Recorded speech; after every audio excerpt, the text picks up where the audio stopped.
Well, I'll go ahead and get started with my introductions. Good afternoon and welcome, everyone, to the first of Sculpture Milwaukee's monthly educational programs for 2021. My name is Mary Lou Cano, Curator Emeritus for Sculpture Milwaukee. I come to you today from Wauwatosa, which means firefly in the Menominee language. I acknowledge that I'm on traditional Potawatomi, Ho-Chunk, and Menominee homeland along the southwest shores of Michigamme, North America's largest system of freshwater lakes, where the Milwaukee, Menominee, and Kinnickinnic rivers meet, and the people of Wisconsin's sovereign Anishinaabe, Ho-Chunk, Menominee, Oneida, and Mohican nations live. Each of these cultures have left traces of human industry and human creativity in our region. I am proud to introduce artist Amy Yoes, professor at the School of the Art Institute of Chicago, whose work is included in Sculpture Milwaukee's 2020-2021 exhibition. Amy will be in conversation with Mary Jane Jacob, professor and director, Institute for Curatorial Research and Practice at the School of the Art Institute. Mary Jane is one of Sculpture Milwaukee's founding cohort of guest curators, bringing new and diverse artists to our community. Today, Amy and Mary Jane will talk about Amy's practice, particularly around her work, Mobile Animation Unit, featured in Sculpture Milwaukee. And before Amy begins, I want to promote her contribution to our reading group, Nils Norman's An Architecture of Play, a survey of London's adventure playgrounds from 2003. Amy, I turn the screen over to you. Fabulous. Thank you so much. Thank you so much for arranging this. It's really wonderful. I also want to jump in and thank Mary Lou and her colleague Brian for their conviction and fortitude in keeping this going, and to say that the first work Amy's going to talk about is the kind of work that I first saw and in part led me to bringing this alliance together for her to be in Sculpture Milwaukee. That is literally seeing work ablaze in my mind and in vision. So Amy, tell us about this, please. So in 2013, I had the opportunity to make my first fire project at an alternative art space in rural Pennsylvania called Mildred's Lane, run by our good friends Jay Morgan Pewitt and Mark Dion. So I created this bonfire project, and the minute that it started to go ablaze, I realized I had started sort of a new part of my art practice. I became so excited about just the way the sculpture looked as it was burning, and also just the participatory aspect of having an audience gathered around this burning sculpture. So since 2013, I've done 9 different sculptures on this site. And the one you're looking at right now is called Fire Project number 7 from 2017. It's one of my favorite fire project sculptures. And these materials, many of them were gathered on the streets of New York City, driving around with an assistant and a U-Haul truck, just piling in all kinds of like furniture that was going to end up in the landfill, plywood pieces that were being discarded by construction sites, and so on. So each of the sculptures, the form is really determined by the chance encounter with the objects from the street. And one thing that I really enjoy about them is that all of the stuff that make up the sculptures would normally have ended up in the landfill. Now, I'm not making these sculptures specifically to be good in that regard, saving materials from the landfill, but I really do enjoy that aspect of the material scavenging, which is sort of a leitmotif that runs through all of my work. This is a slide of a different fire, but it gives you a good idea of like just what it's like to surround the burning piece with them. So the audience members are there, in the winter time with their champagne, sort of enjoying this spectacle. Next slide. Amy, why burn the stuff? Why not keep it as a sculpture? Yeah. In the landscape, or at least temporarily. I know not all of the materials would be permanent and endure, but why let it go? That for me, that is the essence of the project. That is the most exciting part. It's to see, to construct a sculpture in the landscape, knowing, like putting all the love and attention into it as if we were going to leave it there for a long time. So in some of the later fire projects, everything is like level and plumb, as if we were building for the long term. And so it's that labor and care and attention to detail that we put into it, knowing full well that that will disappear within a short period of time because of the fire aspect. And it's that ephemeral quality that I'm really excited about. The watching an artwork go from creation to destruction, to see it, it's like the life cycle of an artwork, the way I see it, like some of my other work, sort of whatever it is, whether it's photographs, films, animation, like everything in the world is ephemeral.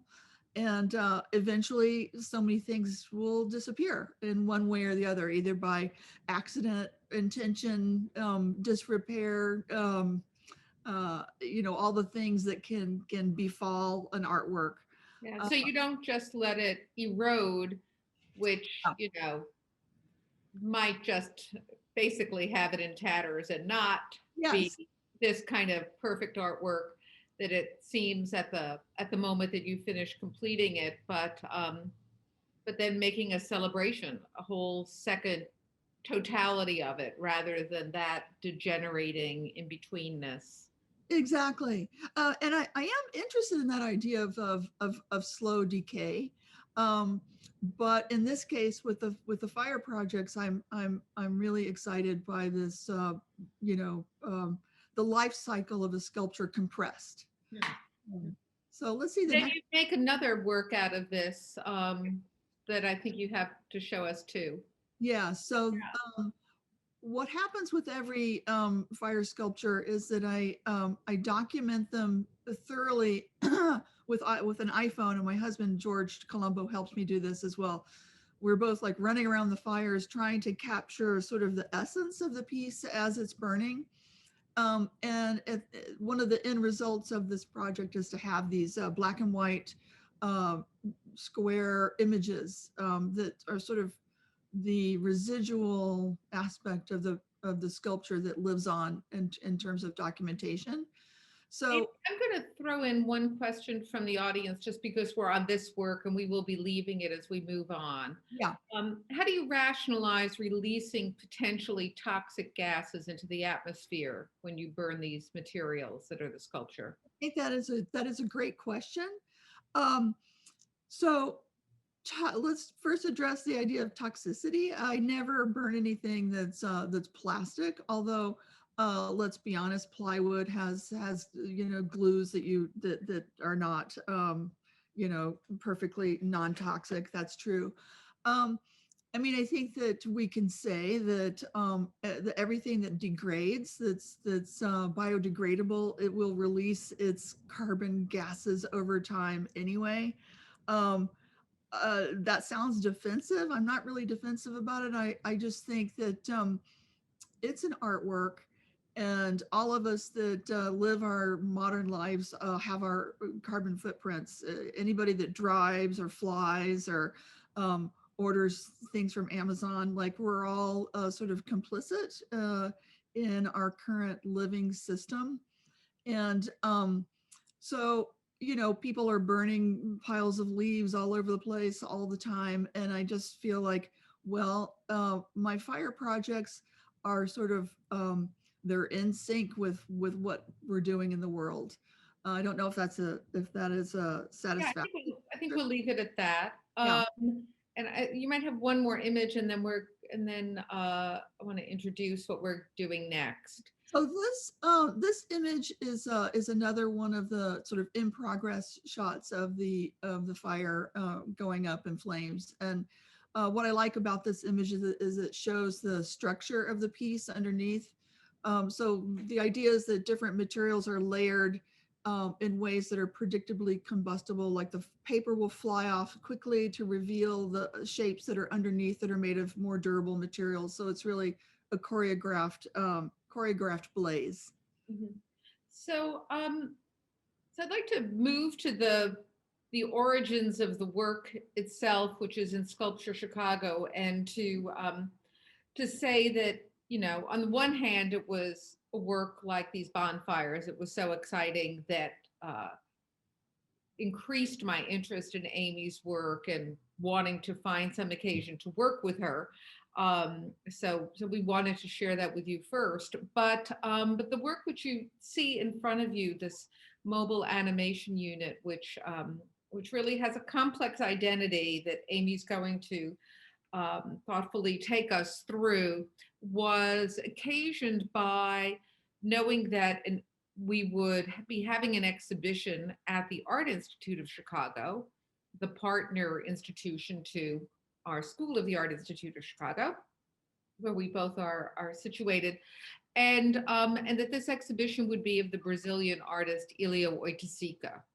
Oiticica was born in 1937, but his work that we know is really of the 70s, and he died very young at 42 in 1980. So he's in a way took on a mythic status, but also in part because his work was so revolutionary in the way that it dealt with color and transcending any kind of one medium, so moving through architecture and sculpture and painting all at once, and very much performance. So creating works that could be performed. And as Amy was telling us about collecting of objects on the street of New York to make the bonfires, Oiticica really lived his work in the street and in the community of the favelas, the barrios of Brazil and Rio de Janeiro, where he lived. So a very exciting electric artist who seemed to suggest in some way an alliance to attitudes about bringing in others, performing work, dealing with color and shape that is intuitive to Amy as an artist and actual in her work. And as part of the programming of the school's galleries at that time was to try to find intersections with things that were happening in the city to magnify them in some way. And Amy did just that. So I turn it back over to her to tell us the story of this work in front of us. Thanks, Amy. Thank you. So this piece, mobile animation unit, it's a space of creativity and participatory action, collaboration, and surprise. So I built this contraption out of painted wood. It's a multi-plane animation system, which is a traditional form of an animation machine. So you have these transparent planes and you can move things around and shoot them in individual frames to create your animation. You'll notice at the top of the frame, the top of the sculpture, there's a camera attached to this rig. The computer screen will that will display the ongoing animation as we worked on it. And when I say we, I say I collaborated with many students and other volunteers that would come in on a regular basis to animate the actual pieces that you see on the set there to create this the moving film. What I imagined was, and how it worked out was during the times when there weren't people there working, when our team was not animating, the sculpture would just kind of hover there as an installation waiting to be activated. On the left-hand side of the screen, you see these pieces of paper that are taped to the wall. Those are individual maps made by the participants, reminding themselves of which direction their particular shapes were moving. Like if someone took a break and they wanted to come back, they would have to like remember, wait, which way was this thing going? And so those maps became part of the piece.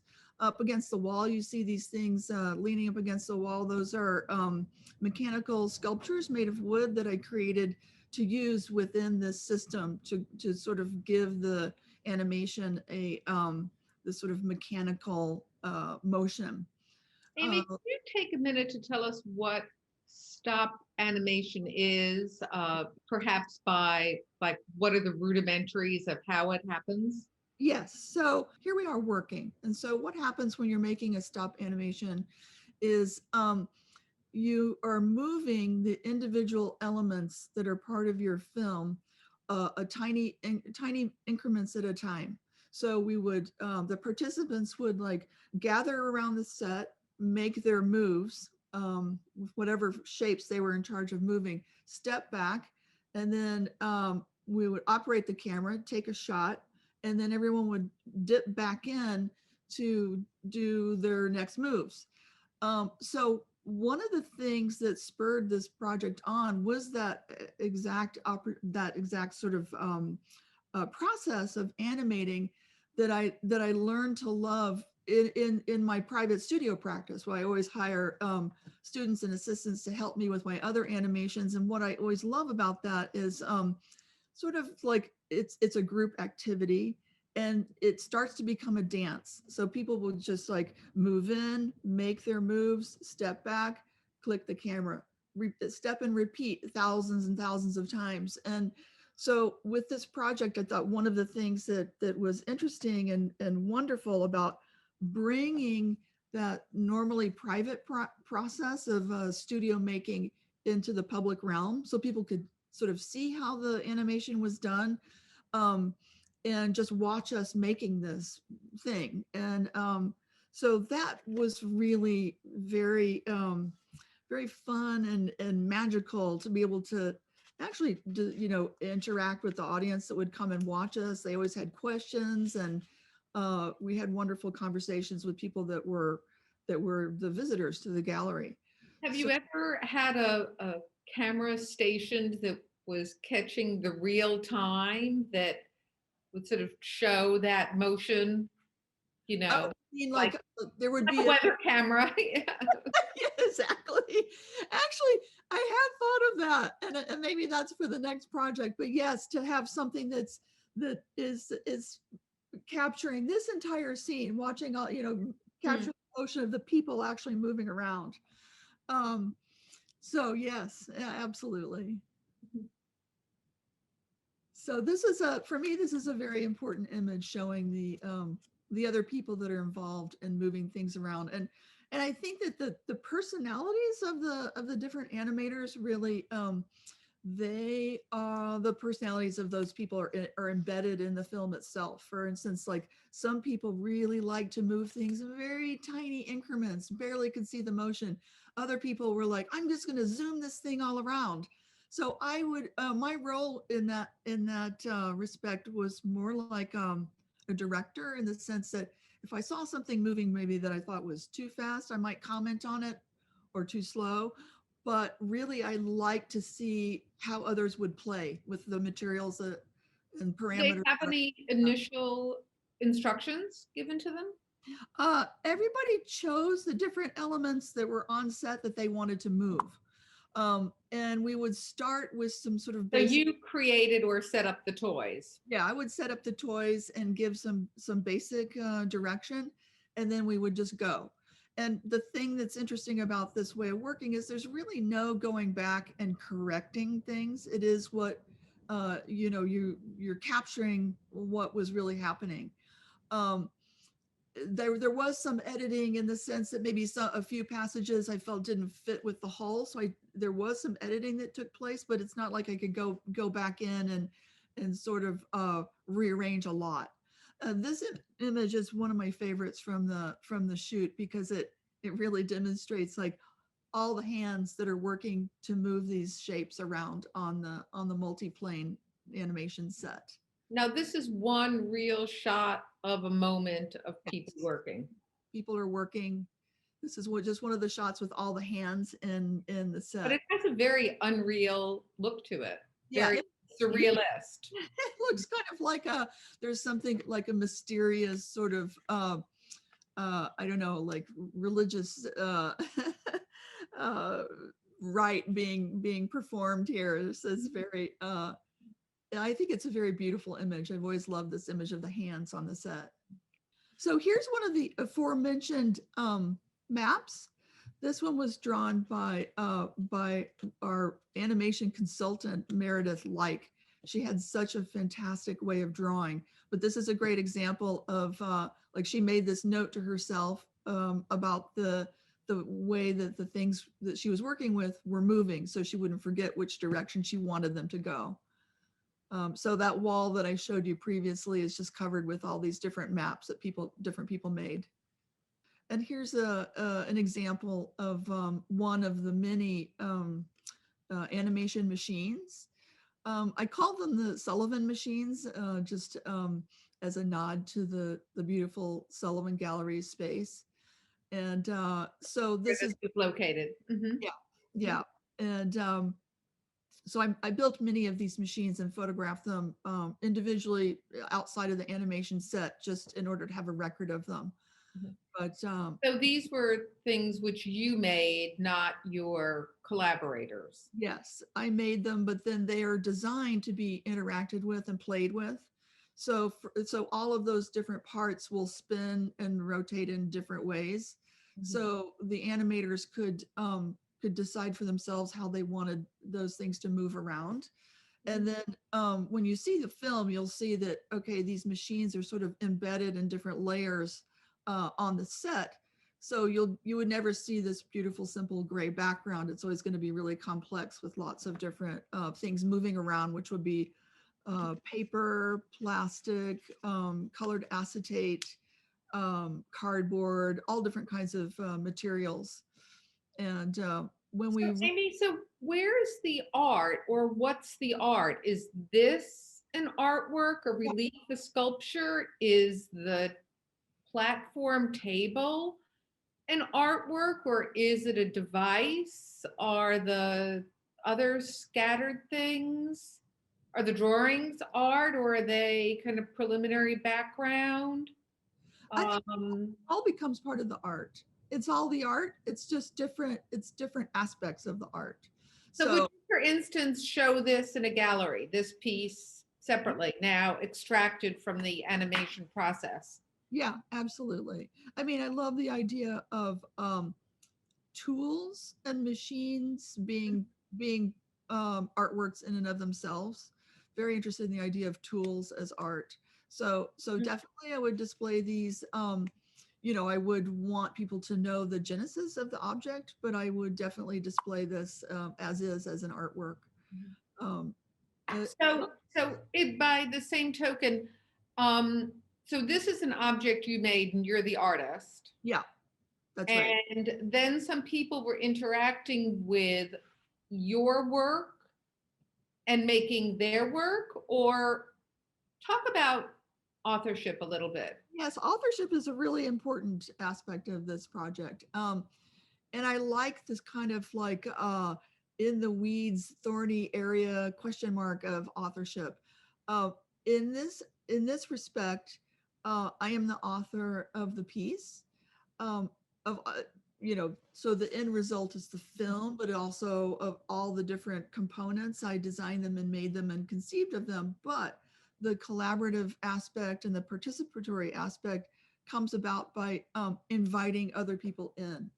Um, so in this particular case, I would say that yes, I'm absolutely the author, but as the author, I think what's always important to me is to acknowledge all the people that have contributed to the piece, whether it's the fabricator that helped build the initial animation contraption unit. The people that at the time, just as an aside, at the time I was doing all this work, I had just had an accident and broke my right hand, and I'm right-handed. So I had a lot of extra help that's acknowledged in the thank yous because I think in my work I want to have those thank yous and that acknowledgement like embedded in the history of the work because I think it's really important to acknowledge contributions of others. Mhm. And Um, I think your mention of participation is a key notion and word to just to punctuate here, that it does become collaborative as a process. There's, you're the author, but but you're creating a work which isn't finished Yes. or can be multiple things, which of course is part of that movement of Hélio Oiticica too. You Yeah. know, people engage the work, and the fact that for us it's not just a thing we look at, but we literally touch it and remake it. Yes. Yeah, exactly. That sort of touching, remaking, playful aspect, inviting others in to play is really important to me. So here's an image of one of the walls of the space, and these are, as you can see, shelves with some of the props that were used in the piece in making the animation. So the display of the props is, referring to your earlier question, Mary Jane, is as much part of the art as anything else. It's an arrangement of beautiful geometric shapes that were used in the making of the piece. Okay, so this is a still image from the video that you're going to see, and the reason I wanted to show a still image is that throughout my whole art making career practice, I really I've always been a bit of a synesthete. So if I'm making a painting, I'm always thinking about the action that preceded that one moment that's caught in time and what's going to happen after that. So for me, animation was always a really natural way to explore that the time continuum I've always been interested in. So I've also in my practice made a lot of photographs. And I think of those as really being like there are moments in time that could be extended either backwards or forwards. So for that reason, I wanted to show you this still, which in a way could be extracted from the from the film, from the frames of the animation, and displayed by itself as a still image. Now, I think we're going to see a bit of the video, and then later on we'll be showing it in its entirety Yeah. So while we're talking, but without the sound later, but to so give in you this the full short, flavor of this. yeah.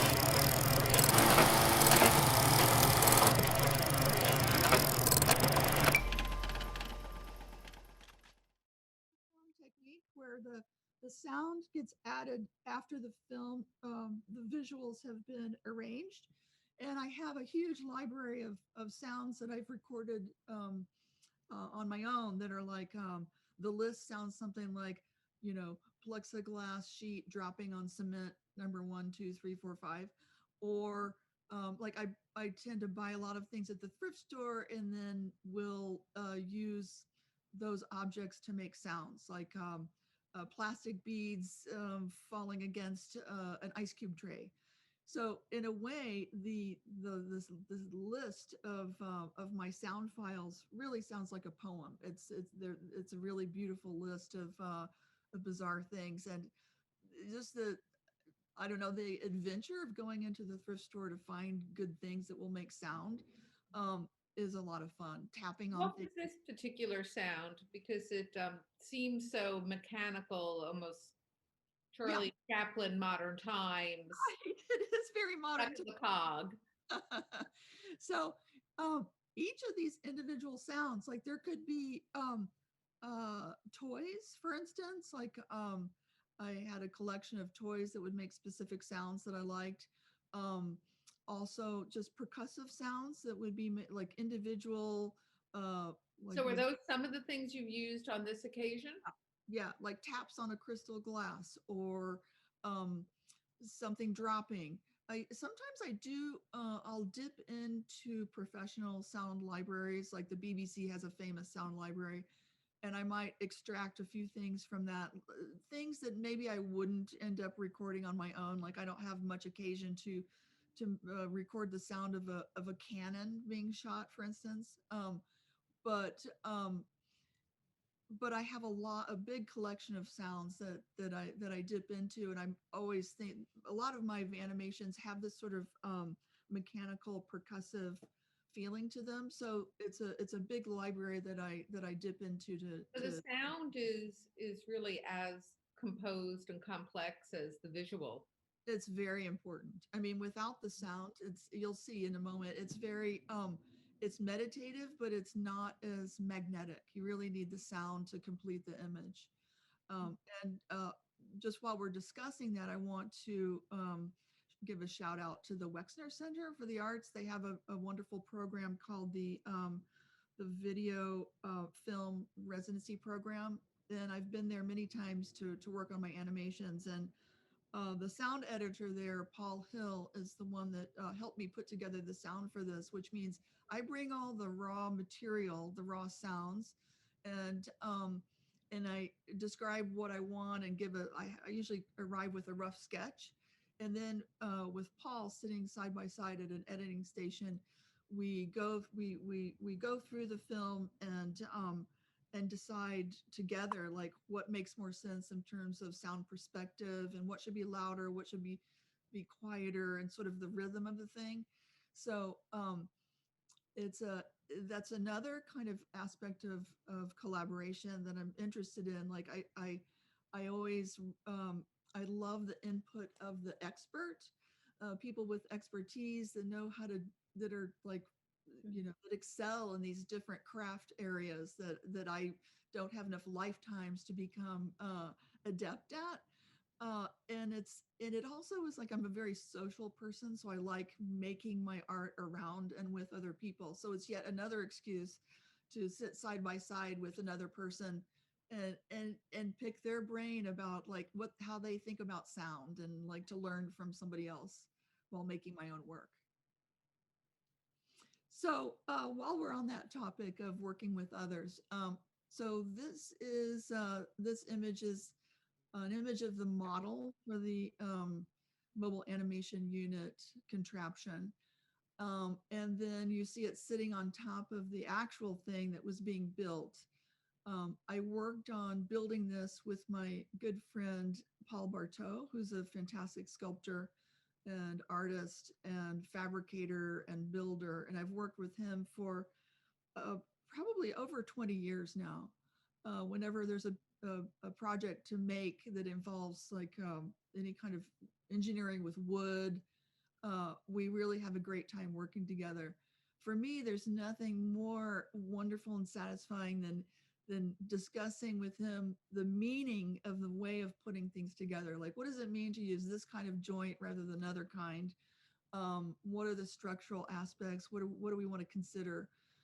So it's these ongoing conversations about making that just they're so magical, and they add a lot of great I don't know, a lot of great content to the work. Like when I look at the work, I remember all those conversations and decisions that we made together about how to build something. So so this is the piece in progress. Here's Paul. Actually, we're putting together the lighting system and finishing the mobile animation unit. So this contraption is on wheels, which means it can move around to capture natural light in a space. And it has a lot of elements that were important to me. Like I like the idea of displaying the actual supplies that we were using. Like, rolls of tape are so beautiful and so sculptural. Like, let's show what those look like. Let's have the colorful tape stacked into those nice corners. Beautiful, colorful extension cords. Let's show all those. So I like the idea of having everything that is part of the work to be sort of on display, like truth to materials, like we're not hiding anything. Everything is is there for the viewing. And that's that truth and materials aspect has been something that's been important to me for a long time. Now, this social, interactive, physical element thing was not what you did for Sculpture Milwaukee. Proved to be a certain asset.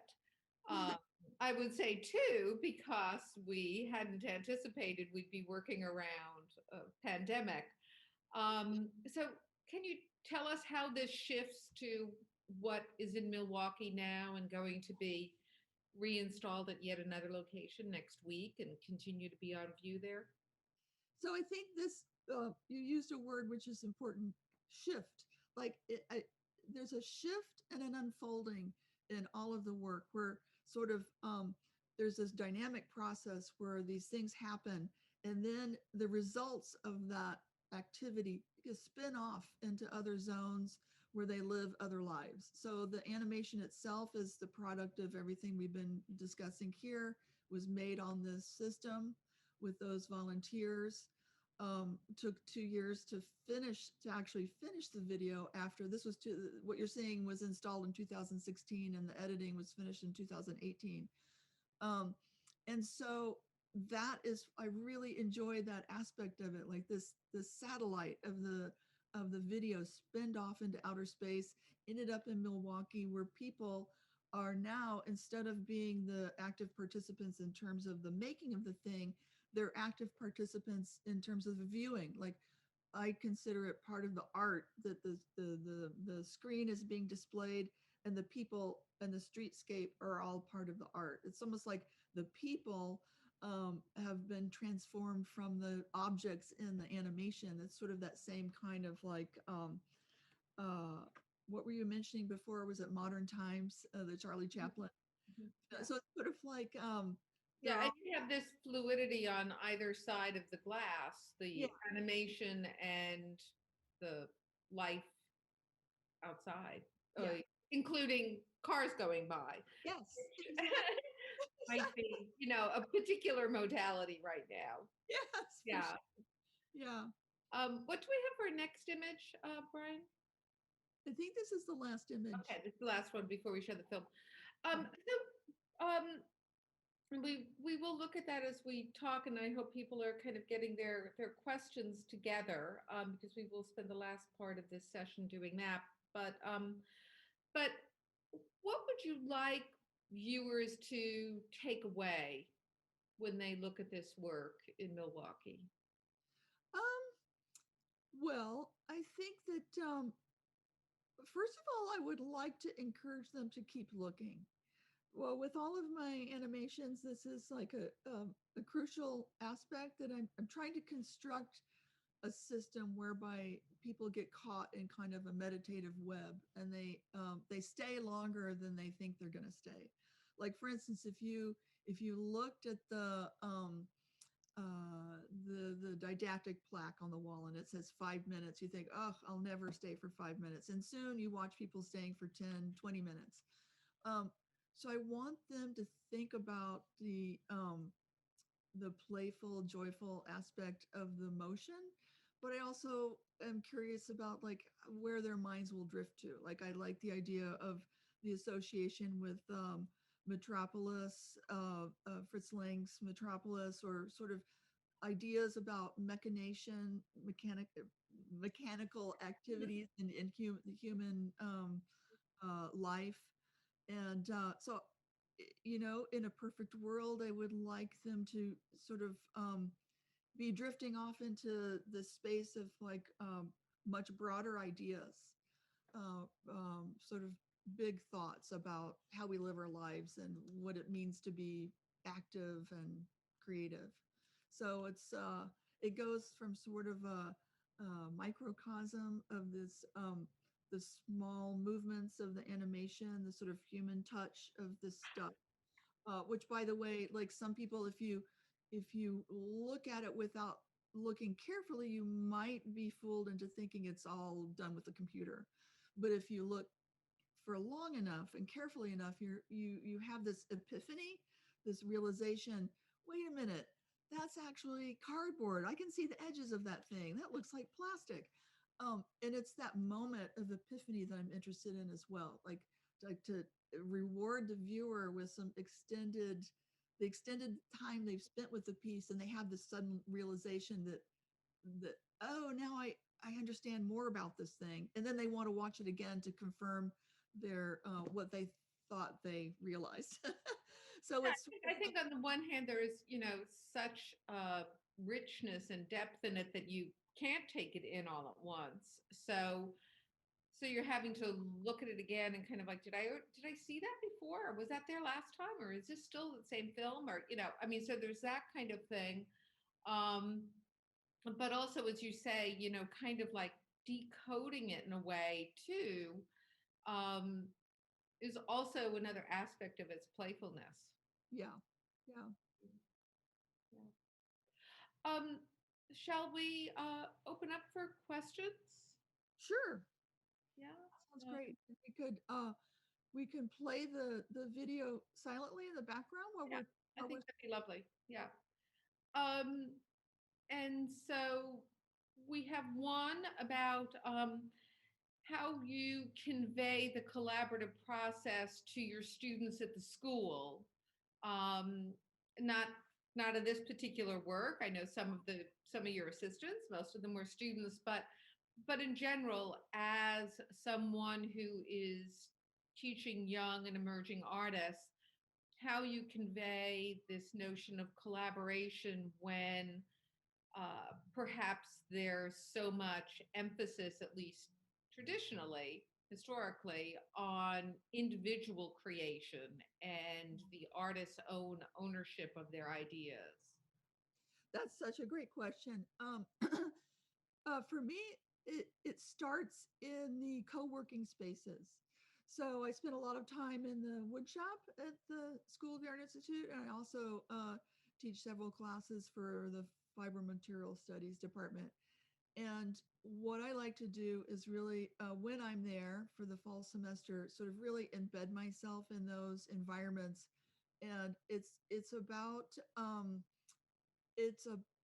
showing collaboration through example. So I like to work in public so that I can interact with people as I'm making my work. So I always welcome interactions with students as I'm making my work. They have questions. How did you do that? Why are you doing what you're doing? Or who are you? Why are you here working in our space? So I also through my teaching, I really like to include everyone that's in the class. In a sense, like everyone has something different to bring to the group. So, for instance, like I can't know every technique, but there might be a student in the class that has special expertise in a technique that I'm not versed in. So I will, bring that student to the forefront and ask them to show us all, teach us all about what they're doing. Um, and that tends to sort of open up the teaching environment to people being receptive to learn from each other and therefore work together. At one point, I was teaching a class for the sculpture department called Works Well with Others. And the whole premise of the class was to get people to work on things together. Now that was a self-selecting group because that was the title of the class. So people that came into it wanted to work with each other. But it was we set up lots of different experiments and situations for them to try different modes of working with other people. One of the projects was for them to go out into the bigger world of Chicago and commission some aspect of their work from another business or factory or other person outside of the school community. Um, Another project we did was where we did an exquisite corpse sculpture project to start off the semester. That was really interesting and got everybody sort of like excited about the sort of surprise and suspense of working together. So there have been ways that I've been the sort of participation and collaboration has been right up front in the class material, and in other ways it's just sort of part of my way of working that I offer by example. And So, Amy, there's another related question, which is during this last year, given your social and open way of working and also teaching, um, have you just become a recluse, or how are you coping? uh, What I advice do you have? well, I think the advice I have is get plenty of COVID tests. Like I just got one the other day so that I can like see a friend. um, it has been really difficult, but I think you know, to be honest, part of my practice is solitary. Like I have been making a lot of work in my studio by myself, but I have Zoom meetings with friends where I invite them for a studio visit to see what I'm working on, and that's been precious, priceless. Um, Teaching last fall was it was strange, but it was also again I felt like the people that were there were so happy to be there that it lent a lot of energy to the entire enterprise, you know, and we worked together to make it safe and productive and interesting.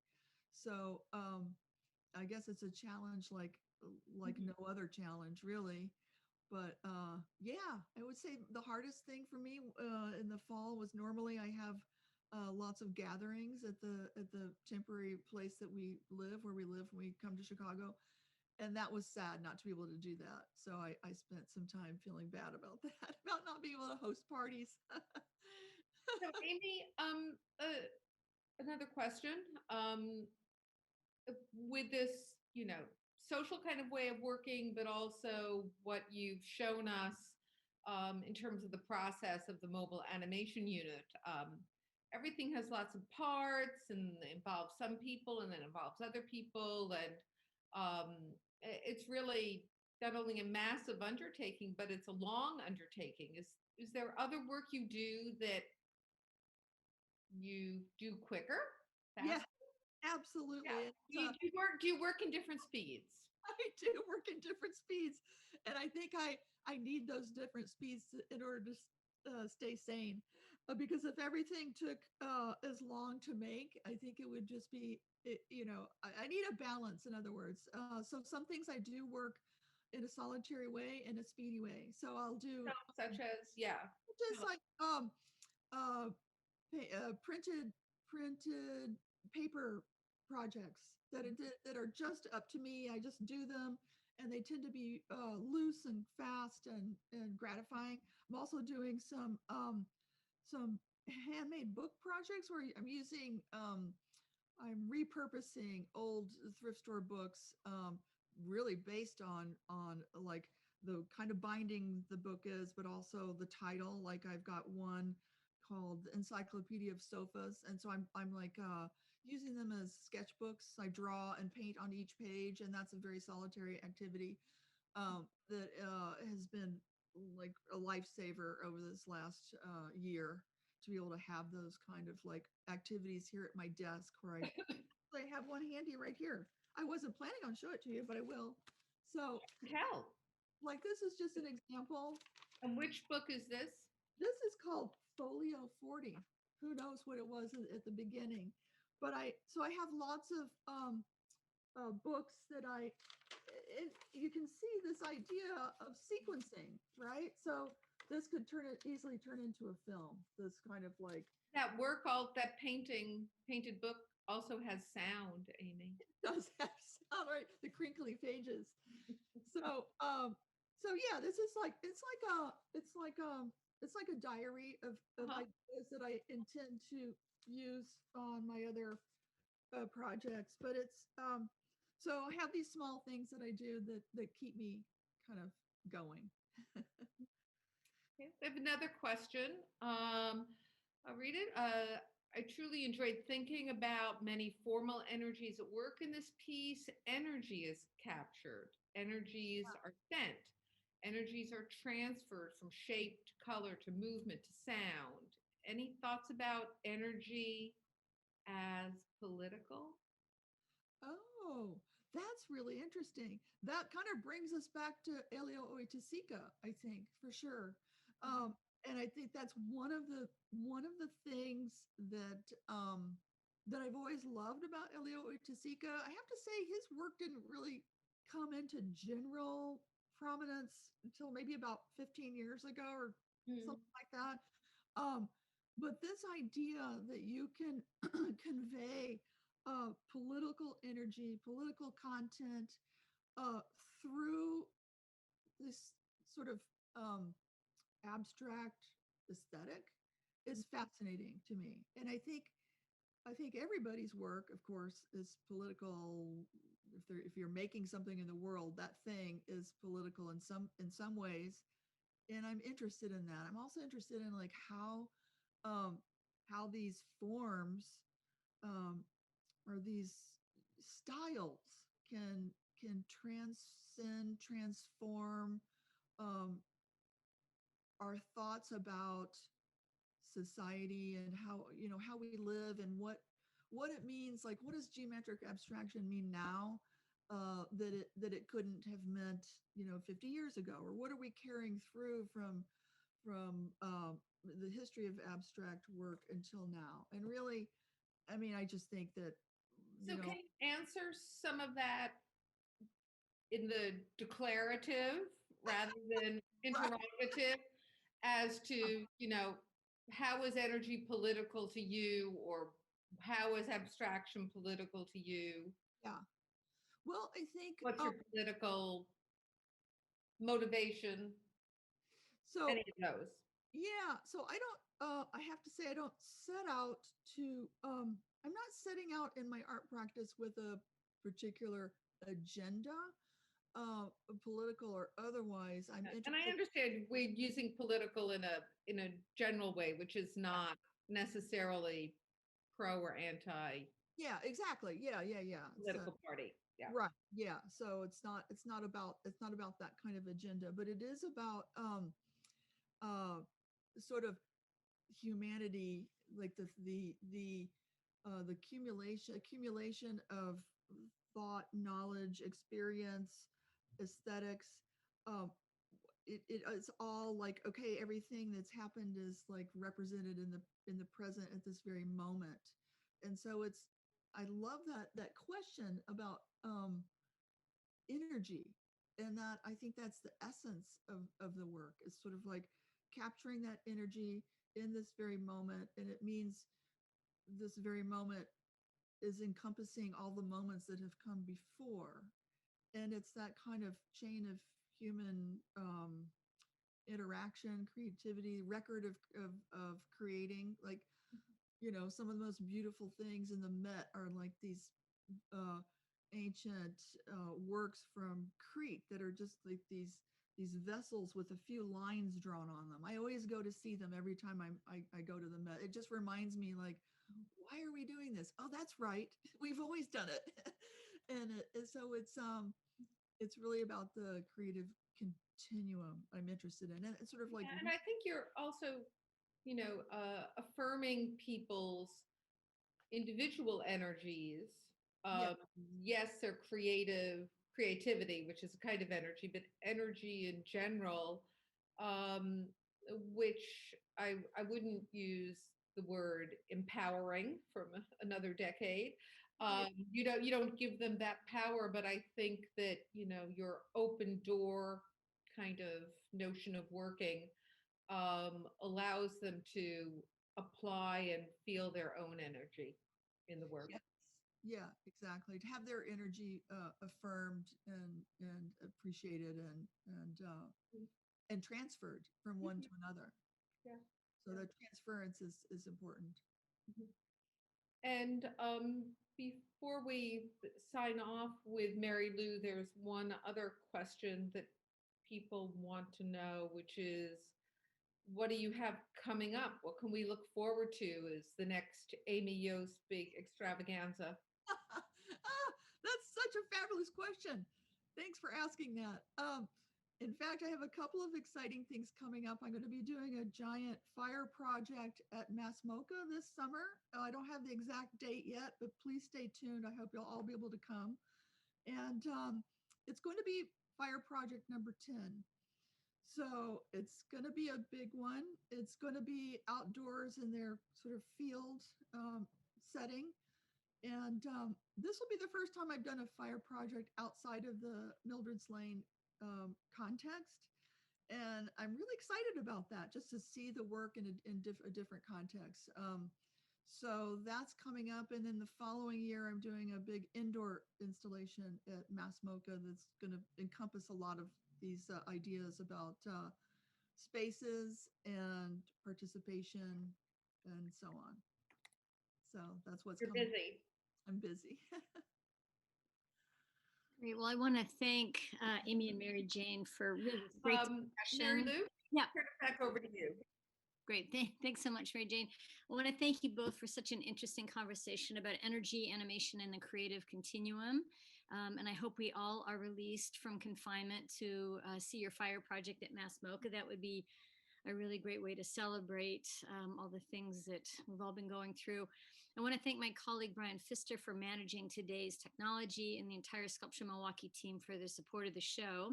Amy's work is being reinstalled in a new location next week at 761 North Jefferson, 1 block west and south of Milwaukee's Cathedral Square.